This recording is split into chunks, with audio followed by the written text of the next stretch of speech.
Hi, I'm Tom Plummer, Year 13 at Tower College, and this is... John Parsons. And what do you do? I work around the country. I work with students to talk to them about using technology safely and ethically. I also work with victims of cybercrime. That can be a boy or a girl that's 10 or 12, or it can be a senior citizen that's maybe been scammed on the internet and lost money. So I work with people like that. So we're just going to do a couple of questions to get to know you more, and then we're going to get into the more... Nitty-gritty? Nitty-gritty questions. Sweet. So first one, does pineapple belong on pizza? I'd ask an Italian then. Italian? Because I think that, you know, they created the pizza. Mm-hmm. They've lit the world up with that pizza, and I think it could be an insult to put pizza on it, but it might not be.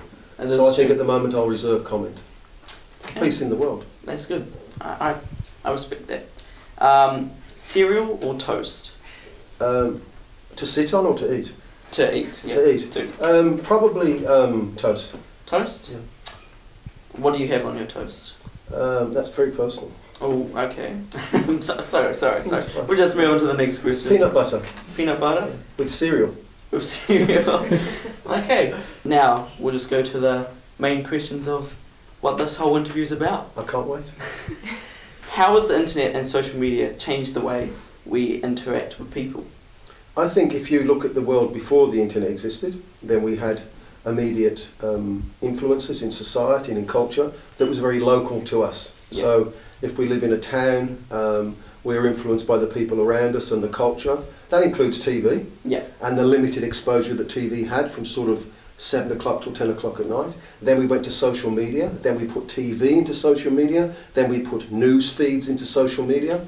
And of course now we are influenced by a global culture, people from different parts of the world. Yeah. That also includes the entertainment influence that it has on us.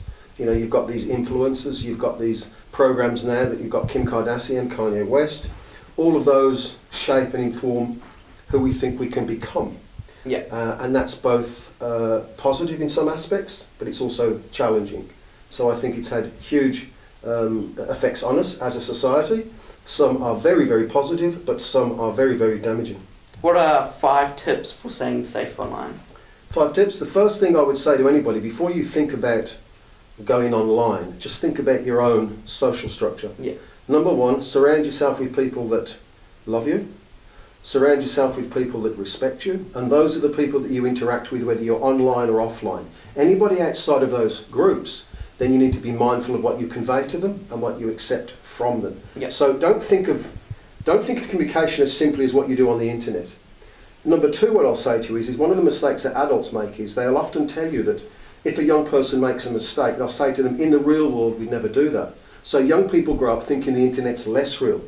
And what we've done is we divided your life into 2 forms of existence, online self and offline self, when in fact you live in one world and the internet is an extension of that one world. Yeah. So if you conduct yourself ethically and with respect for yourself and society offline, that's the person you need to be online. Everything else takes care of itself. I'll give you an example of that. One day we spoke to 10 students and I said, look, if there's a place in the high street that says you've got to be 15 to get in there and you're 12, yeah, and I can take you to that door and say, right, you can lie about your date of birth to get in there, it's easy to do. Would you do it? And most of them said, no way, we don't want to lie to someone. Yeah. Yet those same people are willing to change their date of birth to get into Facebook and Instagram. Yeah. Now I'm not judging them for that, but what I'm saying is the ethics that we use offline that influence us, why are we willing to shed them when we go to the online world? That's the question we've all got to ask ourselves, and that's adults as well. That's not a judgment, it's simply an observation. Yeah. Why are we willing to lie to a corporation, maybe because it's overseas? I don't know what the reason is, but there's something in that that we need to explore further. What do you do if you're being harassed online? If you're being harassed online, the first thing, this is very, very important. If somebody's starting to attack you, we call it internet-based abuse. I don't like the word bullying, it's been overused. But if somebody is abusing you, they're abusing your human rights. That's very important to remember that. Yeah. Number 2, to take control of the situation, don't respond. Right? Don't say anything back to that person and you start to take their power away from them. Number 2, if you can, gather the evidence. Take some screenshots. If you can't gather the evidence, don't worry, but if you can, try and record some of what's going on through screenshots. The next thing to do is visualise in your mind who you love or trust. Yep. and then go to them and seek advice from them on what to do. You can also contact the police if you've been harassed. There's an organisation called NetSafe. They're a strategic partner of the police that can help young people. If you're being harassed online, contact them and seek advice. The most important thing that I want to tell young people is this: learn to use your voice to speak for yourself and others. So when you're presented with that situation, whether it's online or offline, take control of it by not responding, remove yourself from the situation and go and seek help.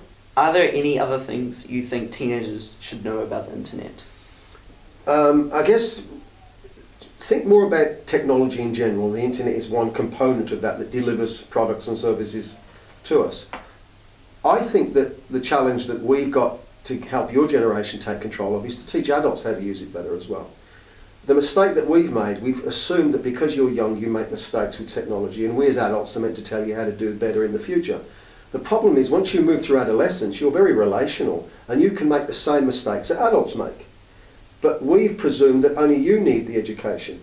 We weren't taught how to use it, so we couldn't use modelling to teach you. Yeah. The challenge that you have is to set examples that we can follow, and that's a really hard thing to consider.